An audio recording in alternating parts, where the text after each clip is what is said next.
ഓണം പടിവാതിക്കൽ എത്തിയതേ ഉള്ളൂ. പലചരക്ക് സാധനങ്ങൾക്ക് കുത്തനെ വില ഉയർന്നിരിക്കുകയാണ്. വ്യാപാരികളും പ്രതിസന്ധിയിലായിരിക്കുകയാണ്. 1 കിലോ അരിക്ക് 5 രൂപ വരെയാണ് കൂടിയിരിക്കുന്നത്.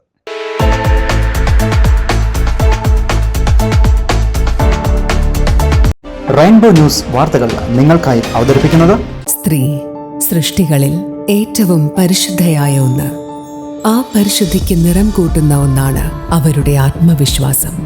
അതിനാൽ ഞങ്ങൾ മനസ്സിലാക്കുന്നു, നിങ്ങൾ അർഹിക്കുന്നു KG's ജ്വല്ലറിയുടെ അതുല്യമായ ആഭരണങ്ങൾ.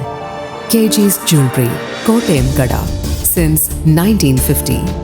പരിശുദ്ധ സ്വർണം വിശ്വസ്ത കരങ്ങളിലൂടെ. ആ ഷോപ്സ് കട്ടപ്പന, ചെറുതോണി, അടിമാലി, നെടുങ്കണ്ടം, രാജാക്ക. ഓണം എത്താൻ ഇനി 1 മാസം ഉള്ളപ്പോഴാണ് പലചരക്ക് സാധനങ്ങളുടെ വില കുത്തനെ ഉയർന്നിരിക്കുന്നത്.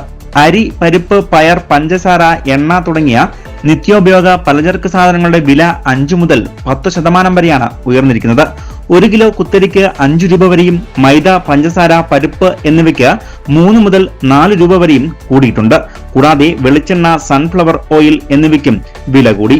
ഒട്ടും പ്രതീക്ഷിക്കാതെയാണ് താറാമുട്ടയുടെ വില കൂടിയത്. 16 രൂപയായി. ഏറ്റവും അടുത്ത ദിവസം തന്നെ കോഴിമുട്ടയുടെ വില 10 രൂപയിലേക്ക് എത്തും. ഇപ്പോൾ 8 രൂപയാണ് മുട്ടയ്ക്ക് വില. ബ്രെഡ്, മിച്ചർ, അച്ചപ്പം, കുഴലപ്പം, ബിസ്ക്കറ്റ് ഉൾപ്പെടെയുള്ള സ്നാക്സ് ഐറ്റംസിനും വില കൂടിയിട്ടുണ്ട്.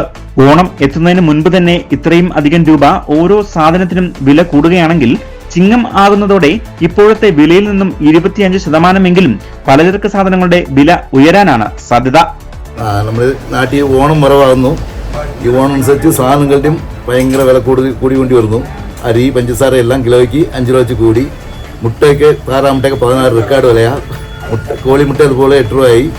ഇനിയും കൂടാനുള്ള സാധ്യതയുള്ളൂ. ഇനി ആകെപ്പാട് ജനങ്ങൾക്ക് ഭയങ്കര വിഷയമാണ്. ചെറുകിട വ്യാപാരികളും അതോടൊപ്പം തന്നെ തോട്ടം തൊഴിലാളികൾ ഉൾപ്പെടെയുള്ളവർ അധിവസിക്കുന്ന വണ്ടിപ്പെരിയാർ പോലുള്ള സ്ഥലത്ത് വിലക്കയറ്റം എങ്ങനെ കടന്നു നീങ്ങും എന്ന ആശങ്കയിലാണ്. കരിഞ്ചന്ത, പൂഴ്ത്തിവെക്കൽ, LPG സിലിണ്ടറുകളുടെ ക്ഷാമം എന്നിവയെല്ലാം കൂട്ടിച്ചേർത്ത് വന്നപ്പോൾ ഇരുട്ടടി കിട്ടുന്നത് പാവപ്പെട്ട ജനങ്ങളിലേക്കാണ്. ഒരു വശത്ത് പ്രിയദർശിനി ഫ്രീ സർവീസ്, മറ്റ് സേവനങ്ങൾ ഒക്കെ തന്നെ സർക്കാർ നടപ്പിലാക്കുന്നുണ്ട്. എങ്കിലും നിത്യോപയോഗ സാധനങ്ങളുടെയും പച്ചക്കറികളുടെയും വിലക്കയറ്റം തടയാൻ കഴിയുന്നുമില്ല. അതുകൊണ്ട് തന്നെ ഇത്തവണത്തെ ഓണം എങ്ങനെയാകും എന്ന ആശങ്കയിലാണ് ജനങ്ങൾ. News bureau, Vandiperiyar.